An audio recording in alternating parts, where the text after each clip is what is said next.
Do you think you could have done it alone, or you needed this circle of women? I needed that reflection. I needed at least one voice. I needed one true voice to show me, one voice of experience, you know, to show me the authenticity of who I was.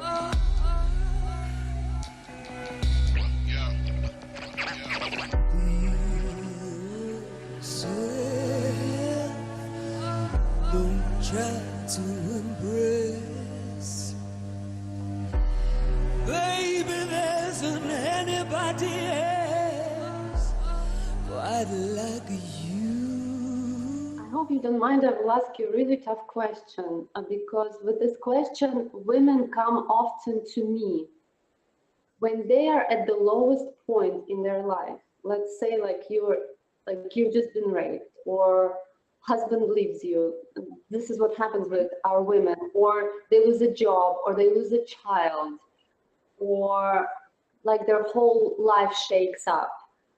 Where do you find, or where did you find the meaning, the inspiration, and the strength to live through this? Like, let's first figure out how to just keep living. And then the second step, how do you transform this pain into, I understand that you transformed it into growth, but where does it start? What is this point of transformation? You know, I think one of the big mistakes that women often do is they hide these things that happen to them inside, and they feel very, very lonely and isolated. And for me, what really, really helped was I had one dear friend in my home city, and I wrote to her about what had taken place for me. And she said, oh my God, that is just such a big thing. And I had made it very small, you know, like being raped, I'd made it very small, like it just happened. And it's like I try to kind of put it behind me, you know. And she said, you cannot put it out behind you. She said, you need to write about it. She said, write a letter to the man and tell him how you feel. She said, and then forgive him, you know. But she said, you don't need to send it to him. What's important is that you let all of these feelings come out. And she said, and of course, when it also happened, I did communicate to my auntie that it had taken place. So I found that one of the most important things was to communicate, was to be honest about what had taken place for me, and then to get the closest women around me, their reflections on what had taken. That gave me perspective, because I was new to my sexuality, so I didn't realize how damaged I was inside until somebody who was more experienced than me said, you know, this is really, really a deep process, and you have to go through and heal it. And so again, that was what was important for me, was to keep facing it and not to run from it, you know. Like I remember at that time, I was eating loads of chocolate. I was trying to kind of satiate this deep hole inside, I think. And I realized that I had to change that pattern, for example, that I was acting in an addictive way. So I started to walk more and more on the earth. And I said, that really helped me, because when I walked on the earth, I felt like, oh, this is me, you know. I wasn't stuck in all these other reflections of city life, even though I lived on the edge of the city and I worked in the city, actually. I was a waitress at the time. So I had a lot of interactions, because I was in the industry where it was like a very high-class restaurant. And in high-class restaurants, waitresses are very much treated like sexual objects. It's like, if you play with me, I'm going to tip you well, you know?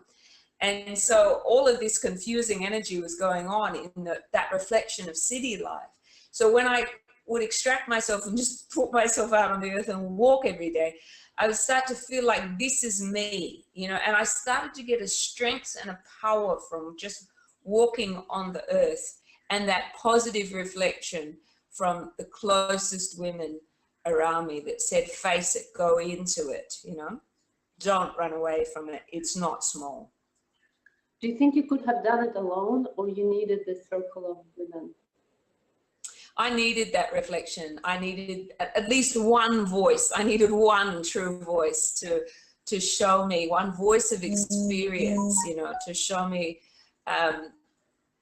the authenticity of who I was, you know, that I was not this, it was not this shameful thing that I had to carry like a dark secret inside of me. If I had of, that would have just eaten me away, you know.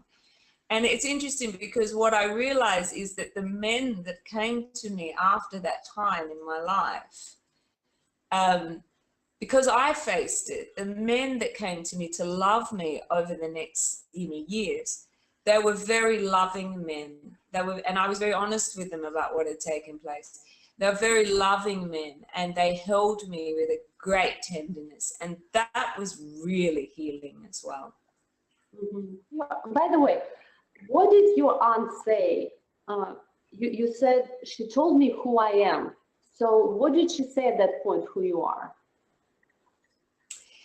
She said to me, you know, you have a great gift for the world. And she said, you're a very, very bright and ancient soul. And she said, and you're here to sing. Mm-hmm. She said, you're just here to sing. And she said, and because she was quite psychic, she said to me, and you're going to study jazz in this part of the country. And she said, and you're going to do your jazz training in a conservatorium, which to me at the time seemed absolutely ridiculous because I was not musically trained. And anybody knows anything about, you know, the conservatorium is there's a lot of competition to get into those places. And then she said, and then when you've completed that, then you'll go to the next biggest city, which is in Sydney in Australia, and you will continue your jazz career and you'll grow there. And she said, and then you'll go to America, and then you will grow there. And she said, and from there you will go to the world stage. This is your destiny. And when somebody lays your destiny and you're like got goosebumps all over you, and your mind's just going, no way, this is not possible. I'm not trained for this. But your body's just going, yes, you know. I am in love with you, my Russian soul. I've been away for so many lives, and now I'm home, and how I've missed the spirit in your eyes. When I put my feet in her soil, the mother she sang through me. Help my people remember the way. Help them to break